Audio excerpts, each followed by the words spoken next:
could I say that I've just heard that Sarah Keaton has sent her apologies for this meeting, but she will be leaving the committee because she's going on to chair the Climate Change and Nature Scrutiny Committee. So I wish her well there and thank her for the work she's done on this committee. So thank Sarah. Right, have we got any apologies? Yes, we have. Yes, we have apologies from Sarah Keaton, Angela O'Connor, Mike Day, and Sue Jones. Great. Any others?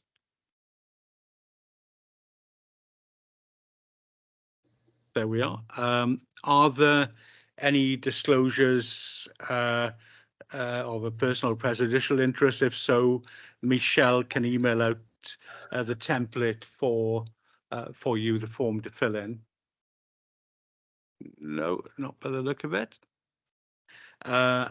Obviously, the prohibition of whip votes, and we move very quickly on to the excuse me, the minutes of the previous meeting.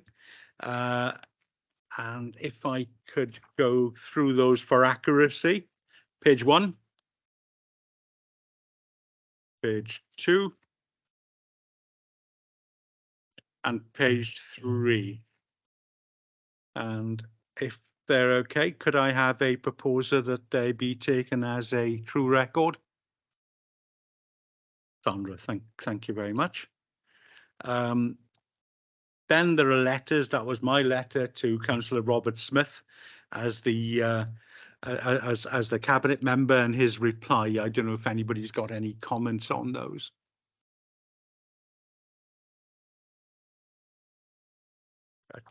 Thank you very much.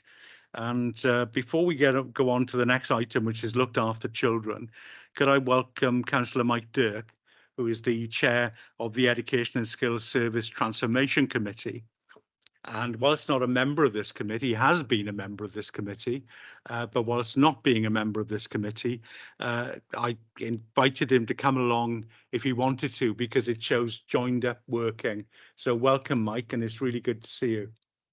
Thank you, Chair, very much. It's nice to be here. Great. Well, the item now is looked after children, the support and progress in school. And we've got Councillor Robert Smith, Helen Morgan-Rees, our director, and Helen Howells, the team manager for pupil support. So who wants to kick off first? Well, if I can kick off, Chair, just introduce the report before the officers come in, and can I thank Kate Phillips and Helen Howells for the work that's been done in preparing this report. I think it's an excellent summary of the services that are provided to enable looked after children to fulfill their potential. This has always been a priority for Swansea Council for as long as I can remember. It's a national priority. We know the needs of looked after children. We know that the conditions and the circumstances in which they find themselves mean that they need that extra support, both from our schools and more broadly. But I think the other thing that we have to bear in mind, of course, is that they're a very diverse group of young people and children and young people. They have very diverse needs, and they are capable of fulfilling excellent results across the board as long as the support is there and as long as the system is there to enable them to do so. So I don't know who, I think it's Helen Howells is going to take the report, and then perhaps we can come back to questions afterwards. Great. Thank you, Robert. Helen, if you'd like to kick off. Thank you, Chair, and thank you, Councillor Smith. So the report that's been provided hopefully provides contextual background first and foremost to our looked after children population. Our aim is to provide excellent education for all by working together, and working together for our looked after children is absolutely crucial and one of our key roles for all education staff involved with looked after children, with care experienced children, I should say. It brings together all the adults in the child and young person's life. Can I just say, I might refer to the child as LAC throughout the document, which is based on Welsh Government terminology. But I think in Swansea, we have an idea that language is very important and we try not to label. So I'm just putting that out there. We'd like to refer to our children as care experience, but there are some instances within the report that I have referred to them as LAC. Based on Welsh Government guidelines. So in all our schools, we have a looked after children's designated teacher and a designated governor. They play a pivotal role to coordinate the support for looked after children and care experienced children on their role. The contextual information is quite clear. We do have a large proportion of our looked after children who are known to our ALN department and do have IDPs. And we have a dedicated officer within our ALN department called a designated coordinator who looks after the IDPs specifically for those children, which is really important. The IDP is a document which documents all learning provisions that a child needs to ensure that educational attainment. And by having that person in place, specifically when a child moves out to county, we can ensure that continuity of support for the child. So we also have close relationships with the LAC coordinators in other local authorities, which is really important. Again, you can see from the contextual information that we have quite a lot of our LAC population moving out to other counties, and it's really important that we keep that relationship really well communicated, specifically for the children who are moving into our county and our children who move out of county. We do this in a number of ways. We've got a lot of different networks, and we have specifically our National Development Group where we all come together and discuss strategy around looked after children as a whole. This minimises any disruption for the learner, which is crucially important. In terms of other collaboration, we've got very close collaboration with Child and Family Services within Swansea. We attend complex needs panel. We're part of that conversation around the looked after child, which is really, really important in terms of their education and continuity of education. We also have a collaborative approach to our personal education plan, also known as the PEP, which every child in education who is looked after will have. This looks to make sure that the child is part of their educational experiences and can set their own targets and goals, and it makes sure that the child is involved at every stage.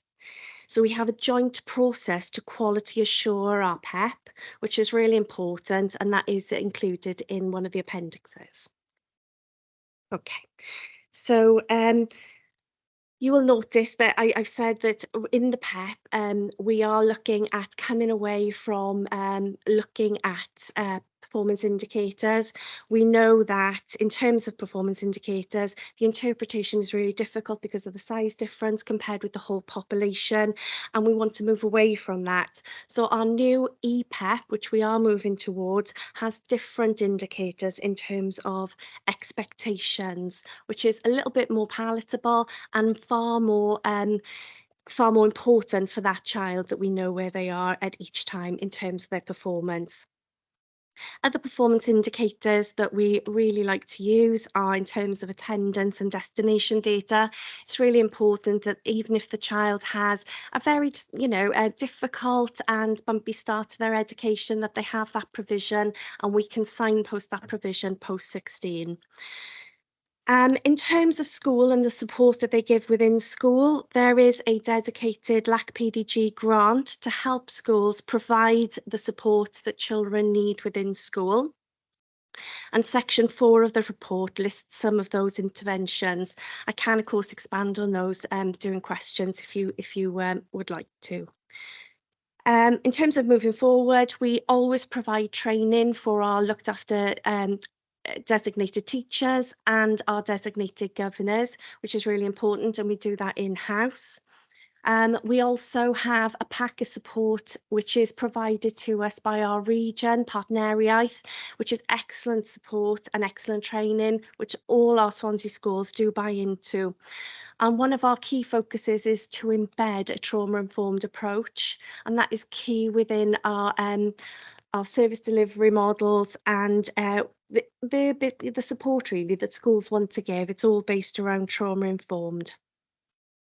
Moving forward, our whole package and where we want to go, our strategy is to move towards a virtual school model.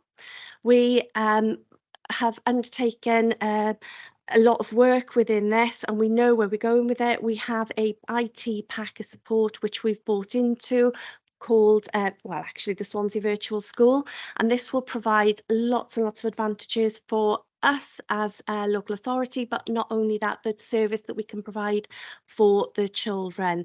So in terms of the virtual school, we are moving forward to an EPEP, so everything will be done online, and that will really help us to understand where the children are. It'll be able us to look at those performance indicators, to be able to work a bit more proactively with our schools and with our children, which is something that we desperately want to do. The pack is also really important because it does provide a portal so that we can work far more strongly with our schools out of county, which is really important, and we're able to provide far more performance indicators and understanding of the child's needs for those children who are out of county and moving out of county. So our future developments are really around that virtual school model. We're really pleased with the way it's going at the moment. There have been a few bumpy starts along the way, as always with any IT package, but we are pleased with the way that it is moving forward. So if there are any questions, I'm more than happy to take them now.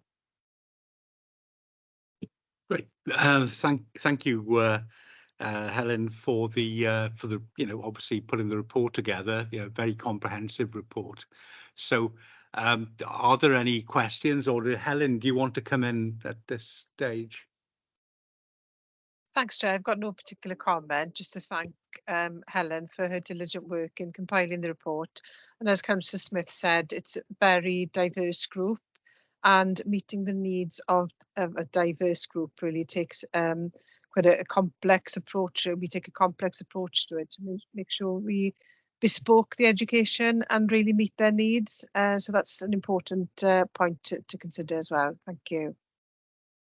Okay, great. Fine, thanks. Any questions, anyone? Sandra. Hi.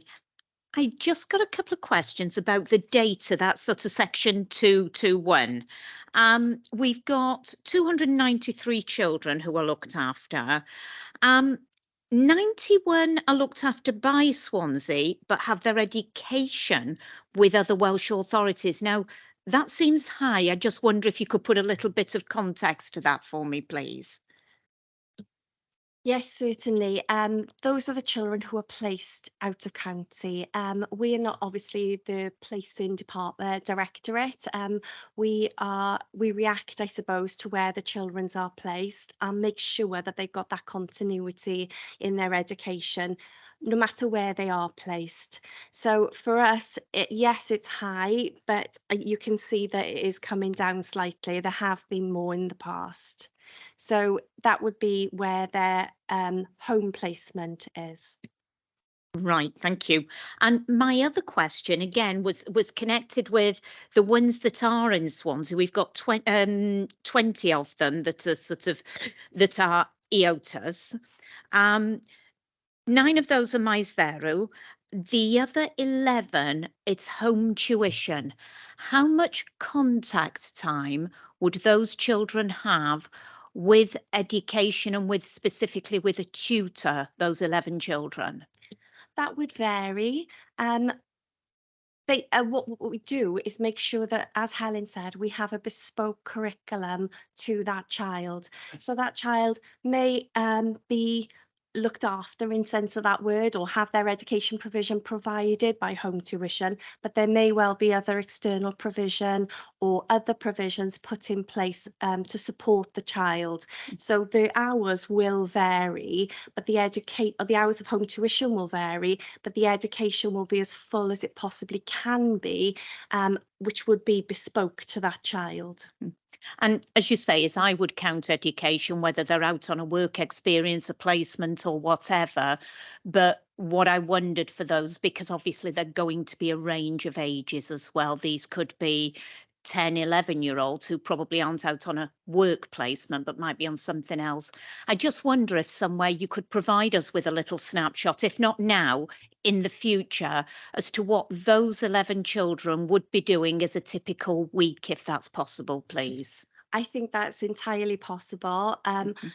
I think this is a snapshot in Yeah. time anyway with the data, so it might be a lot lower now. Some of these would have been year 11. What we tend to do, and you are right, there is a difference. We've got a lot of different interventions in place and strategies to make sure that their education is properly continued no matter where they go. So it could be that a child may be in between placements. So we make sure that the education is put in some form, and hopefully the best form for that child at the right time. Thank you. Any other questions? If not, could I sort of ask, we talked about the 91 children that are looked after by Swansea and they receive their education by other Welsh authorities, or in fact in England. Is there a way that that could be done in Swansea? Or are we working towards that objective?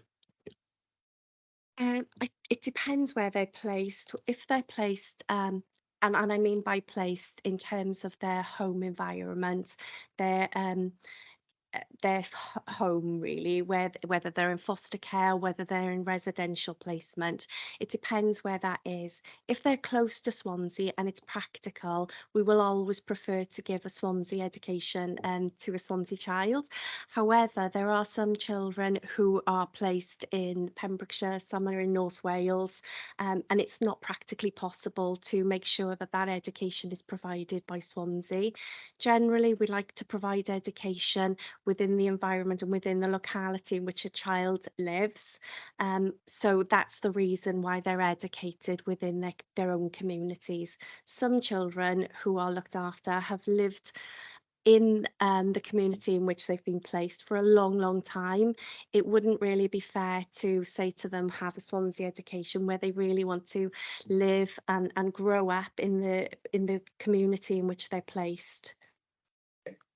Great, thank you. Are there any other questions? No, can't see any hands up. But could I thank Helen? Thank you very much. Oh, sorry, Francesca's got a hand up, and Adam. Sorry, Francesca first, and then Adam. Thank you, Chair. Sorry, I was late getting the hand up then. It was more of an observation, really, because I read in the report at 6.3 about the destination of year 11 children. Now, that was really interesting to see about the performance indicator that 100% of those in mainstream school had secured placements thereafter. Because I think with some children at that age, that's almost like another crucial age where you don't want them to fall off the bandwagon. So I think that's going to be a really interesting step to see how we can sort of maintain contact with them, because you've obviously provided fantastic support in sort of early years or secondary, and it's that final stage really. So it was just more of an observation, but I'd be interested to see how that's followed up over the coming years, just to make sure that they're sort of kept on the straight and narrow, if you want to call it that. But I think that's really positive to see that there's been 100% going into whether it's further education or apprentices. So thank you. Thank you, Councillor. I think what we're really keen on doing is making sure that those children remain in education in post-16. And if we can monitor that via the virtual school, then that would be a real bonus for us, because it is very, very important. Thank you. Great, thank you. Adam.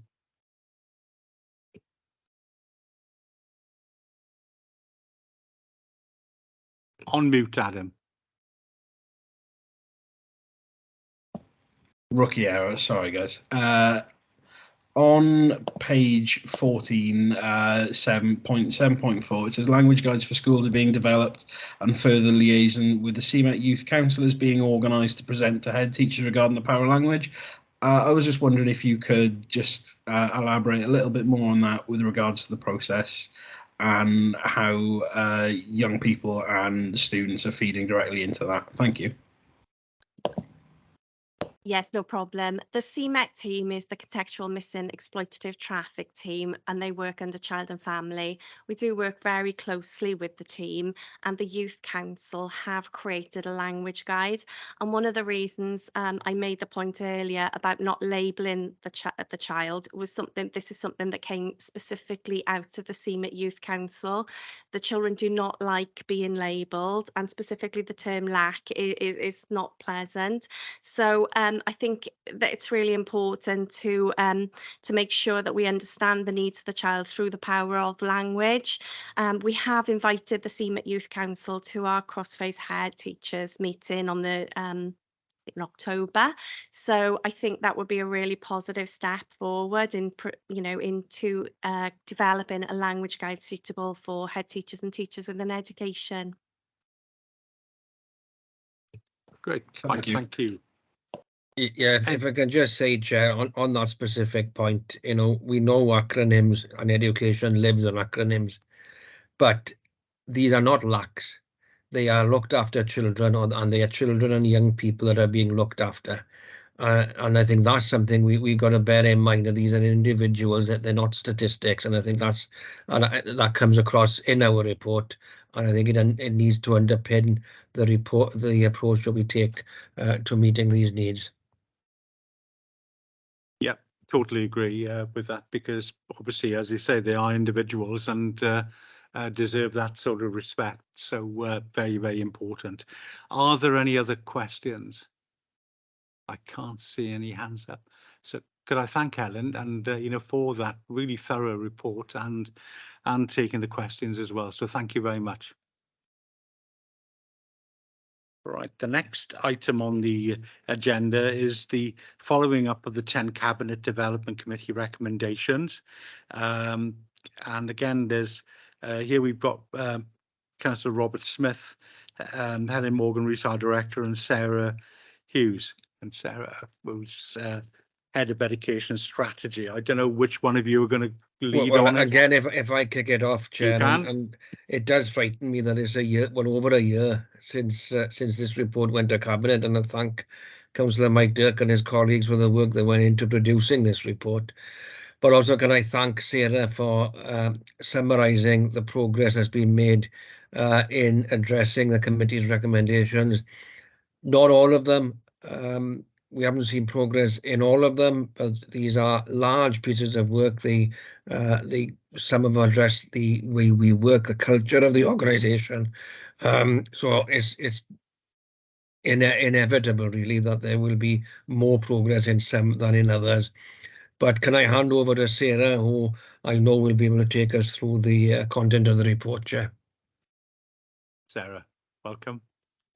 Thank you. Yes, so I'll go straight into recommendation 1, which was around the council exploring with all key partners how we understand Swansea and its neighbourhoods.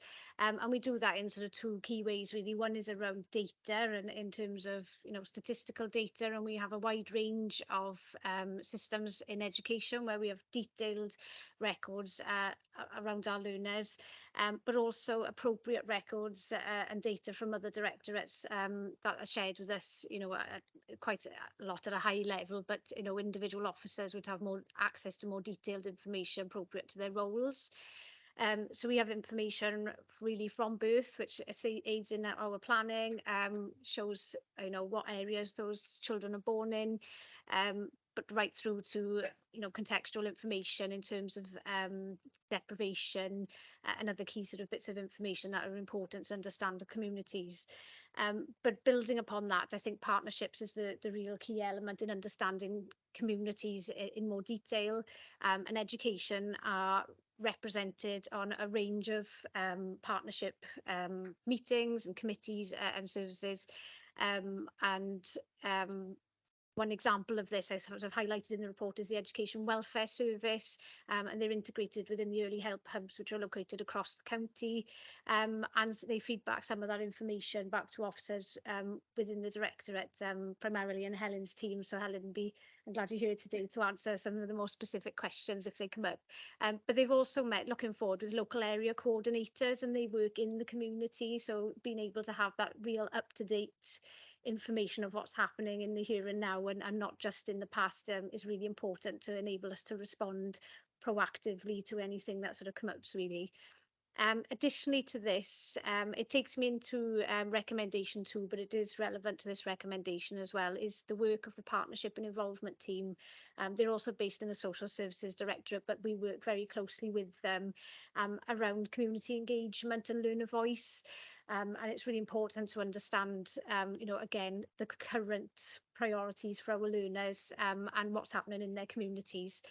I brought to a previous scrutiny an update report on hearing the voices of children and young people, and there was a piece of work that we'd started at that time around mapping out all the different work that takes part in all different directorates in hearing the voices of children and young people, and that work is now well underway, and we met in the summer term to look at how we can continue this work moving forward. And one of the ideas that we're exploring in detail is whether we can take some of those opportunities into the community, whether it's in the school day or maybe after the school day, but looking at different types of opportunities where we can make sure that we get into the community and hear the voices of children and young people. So that sort of partly addresses recommendation 2. In terms of community assets, we haven't mapped out to date what that looks like across the county, but we do believe that that's a worthwhile piece of work to do, as it ties in nicely with the Community Focused Schools initiative by Welsh Government. So we would seek to look at that data at a high level as well. So for recommendation 3, the recommendation was about reviewing the use of free school meals as an indicator of vulnerability, and we acknowledge that alone, that itself is not good to look at alone. So we now look at FSM 6, which looks at the measure across 6 years, and that provides a more general picture rather than fluctuations, looking at the data in real time. But we also use the Wales Index of Multiple Deprivation, because that provides a wider set of information and sort of smaller area context as well. But vulnerability isn't just limited to poverty deprivation alone. There are lots of factors that can make children and young people vulnerable, and we do monitor closely different groups of learners to ensure that they receive the support that they need. So it's much wider than free school meals.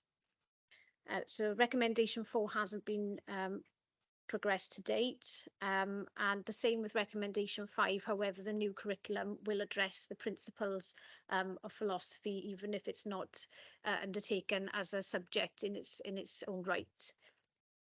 Recommendation 6, so Helen's next to me here would be able to answer if you've got any questions in detail around the idea of Swansea Council becoming an adverse child experience informed council.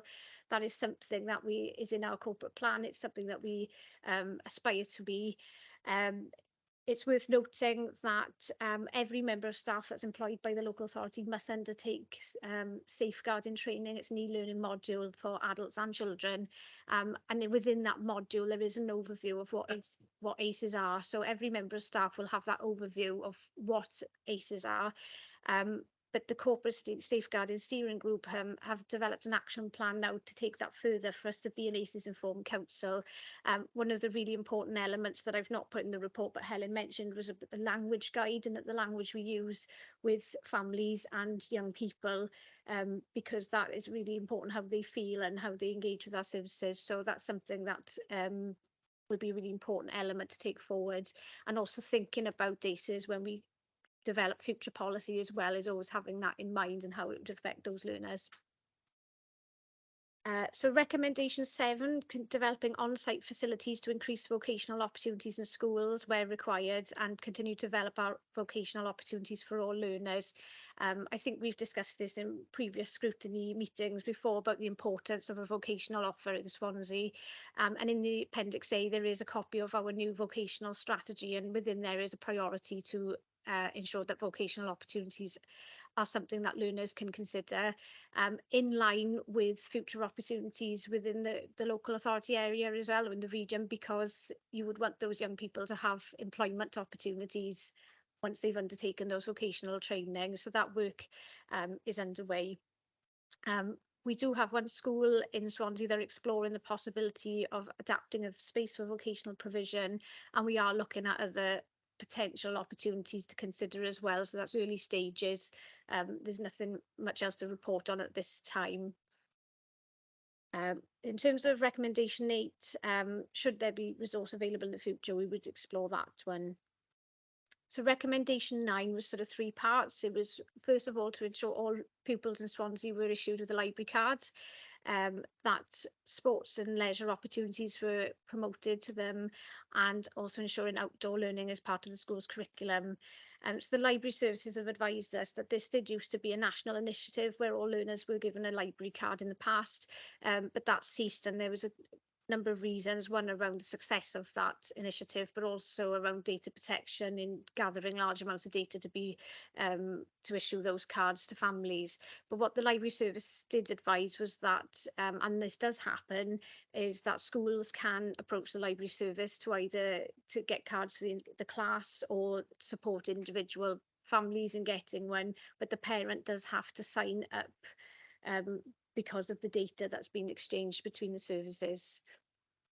So the sports and health team, they're based in the Police Directorate. They promote a range of sports and leisure facilities and opportunities both during term time and in the holidays, which I've outlined in the report. And they continue to do that, and they engage with schools as well. And then with the outdoor education, there is a new bill being brought forward through the Welsh Government, and that aims to ensure that all learners have the opportunity to have at least 1 week of outdoor residential education during their school years. And then the final recommendation was to publish our exclusions reduction strategy, and that has been included as part of our inclusion strategy, which was approved by Cabinet in May, and there is an aim within that strategy to promoting inclusion and thus reduce exclusions. In addition to that, we also utilise a range of exclusion data and other information to understand our learners. And again, Helen, who's here with me, if you have any detailed questions, we'll be able to answer, you know, how they respond to that. But that's the 10 recommendations. Thank you. Right, thank you, Sarah, for that resume of that report, and thanks for the work that's gone into putting that together. Before I ask for any questions, could I ask Councillor Mike Dirk if he has any comment he'd like to make as one of the people who were the authors of that the policy in the Education and Skills Committee. I must declare an interest here because I'm a member of that committee, so help do that. Thank you, Chair. I think it's important to remember this is a report that came from the committee, and as a member of the committee and others, I hope that you would all agree that we took on a huge challenge at the beginning of the year. These 8 meetings were really packed. We were supported by officers across the council, different parts of the council, from colleagues from outside the council structure, University of Wales, Trinity St David, Swansea University and Glasgow University. And of course, the whole series of meetings, colleagues will remember, were kicked off by Professor Chris Chapman from Glasgow University on educational effectiveness. And of course, we were building on the challenges of the report the year before, coming out of the most horrific time any of us have ever experienced with COVID. So that report on the 17th of June 2021, Supporting Educational Recovery, led us into our investigations in the year, and it was challenging, it was difficult, it was we were taking on a huge range of issues, and I think the committee, supported by officers, did a fantastic job at covering such a broad and complex range of issues as we look to support children across our 94 schools to build out of the pandemic. So these 10 recommendations weren't as neat and tidy as we might have liked, but they were necessarily challenging because the challenge was so huge. And I pay tribute to the committee members, of course, but also to Helen, Morgan Rees and all of the team for the efforts they put in. I mean, talk about overburdening the overburdened, to really do the great work that they have done in the year. There are some areas, as Sarah said, we haven't made as much progress as we might have hoped to so far, but all of this stuff has been really taken forward in a dramatic way from where we were in 2021 through 2022. And I think we should, be really proud of ourselves, because this demonstrates a Team Swansea approach. For me, it really does. And I think that the net effect has been improvements in the education experience for our children. Thank you, Chair. Thanks very much, Mike. Now then, are there any questions? If not, while you're thinking, I've got a few points and questions, if I may. So while you're thinking about it, on the point that Sarah, you mentioned about the local area coordinators and so on, and the work that they possibly do, I chair in my local primary school in Bishopston, a community committee, and I'm looking at Councillor Mike Dirk here, where he always says the school is not an island, and absolutely right. And I'm actually invited, in my case, Seren, to come along to our next meeting to actually, get involved, because we look at how we can involve the school in community activities, and I think that is vitally important, and equally involve the community in school activities. So it works both ways, and that's been quite successful. The other point you made about the how the council considers how well schools engage with parents and communities via social media.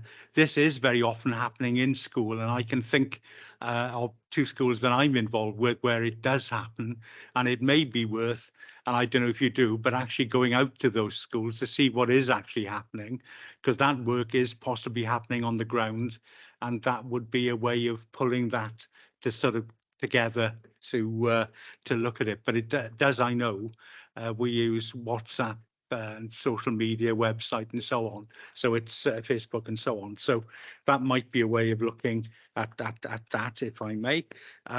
Then you mentioned vocational strategy, and I think this is vital, because not everybody is academic in that way, and it really is important for a lot of children, I think, across Swansea, and it's something that I'm looking at the cabinet member, Councillor Robert Smith. We said this when it was I forget what the committee was called then, Robert. I think it was the PDC in those days. PDC, there we go. But we were looking at it even then, and also on scrutiny. So I think it is really the really important bit of work that goes on. And then, obviously, I think it's important that we get children to use libraries and sign up to them, because it's a great asset. It gets our libraries used, but get people into the habit of enjoying it. I always mention the archive, the West Glamorgan archive, in the same way, to get people involved with that. I can remember going there as in my early teens and being excited about it then, as I am as excited about it now. So I think it really is important that we do engage children in that. So those are points that I could make, if I may indulge, but I don't know if anybody else has got any questions, or have you got any points you want to come back to me on any of those things? Just say thank you for the points. With regard to the engagement by schools with via social media, and we know that each school has their own way of engaging with their families, and that it definitely does happen. I think it was answered in the sense of how we considered that across the county, and we've not made progress with that, but yeah, that's certainly something that we're aware does take place. Thanks. No, they're not. One of the things I'd emphasise, Chair, and I think you alluded to it, this is work in progress.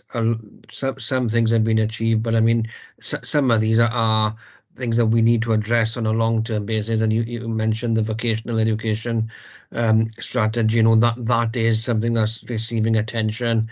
It's going to be a constant piece of work, ongoing. And the outcomes of that will develop over time. So I think that needs to be recognised in looking at across the board at these recommendations. Thank you. I can't see any hands up. No. So, I think Helen. yeah, oh, yeah, I beg your Morgan-Rees. pardon, Helen Morgan-Rees. Sorry, Helen. Thanks, Chair. No questions from me. Sarah will be glad to know, but it's a comment really on some of the funding streams that have come on board recently and since this report went to Cabinet last year.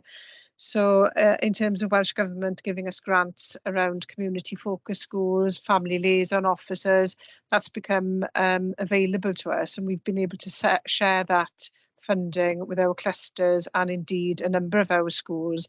And we've been able to target in some areas schools that needed to improve their attendance the most and utilise that funding. So I think it's a good piece of work, the inclusion strategy, because I think it's going to improve outcomes, no doubt. And equally, the vocational strategy is something that has been co-constructed, and that vocational strategy will be monitored really and reported to our Swansea Skills Partnership. We are entering a new phase of that partnership, which will commence this academic year, and we are setting out our stall there for the next 5 years. So I'm sure as Chair, you're very pleased to hear that, because some of the work that you started is continuing and gaining even further traction. Great, thank you very much, Helen. Yeah, no, very pleased to hear that about the Skills Partnership, because we're a hand in another place and another committee in getting that established. So I think that's really important, and good to see. Could I say that when when the language guide is available, if we could have sight of it, that would be good. And we would like to follow this up again in a year to see what progress has really been made on all the points, because it is a moving feast and things change and everything else. And I think it would be really interesting to see where we are in a year's time as well. But can I thank Sarah, for the work you've done and the report, and Helen and the team, and Robert and the team.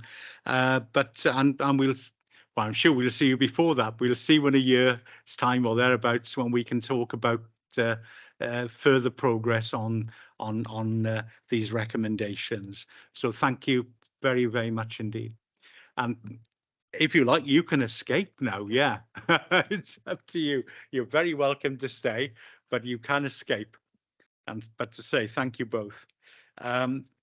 If there aren't any questions, the next item on the agenda is really to note was the feedback from the Partneria Scrutiny Group, and you can see a letter we've included in the pack to Councillor Darren Price, who was the chair of the joint committee, and you can see one or two points, and one of the points there was I've mentioned to Helen on many occasions, and that's about taking teachers with us on the journey in the new curriculum. That is something Partneria were keen to happen as well, and are doing. So anybody got any points they'd like to raise on the letter? If not, no hands up. There we are. Thank you. The next item is the work programme. And I think it shows that the meeting on the 19th of October, we're going on holiday. Well, to Gorsinan Primary School, we're off on a visit, which will be really important to look at the school development plan, we'll have a meeting with a pre-meeting with the improvement advisor, and we'll be meeting the team at Gorsinan and going on a tour of that school. So I hope as many people from the committee as possible can go to that, because I think it is really important when you actually get out to the school. And I'm looking at Councillor Mike Dirk, because I'm looking at Dylan Thomas School. When you look at some things that I might have read about that, when you actually get to that school, you see a different story. And I think that is so important, that we get out from the Guildhall and actually get out to the chalk face and see what's going on. So I hope as many people as possible can join us. Any comments on the work programme? No. Right. Purely for information, we've included a recent individual school inspections outcome list for your information. And could I ask Michelle to come in here? Yeah, just to say that there are a few more that have come on since this list was published, so they'll be in your next list, including Sketty Primary. So they'll be on the next update. Okay. Any comments, anyone? And if not, could I thank you all for your attendance? Thank you all very much indeed, and thank Michelle for all the work she does for us, and look forward to seeing as many of you as possible in Gorsinan. See you soon. Bye. Thank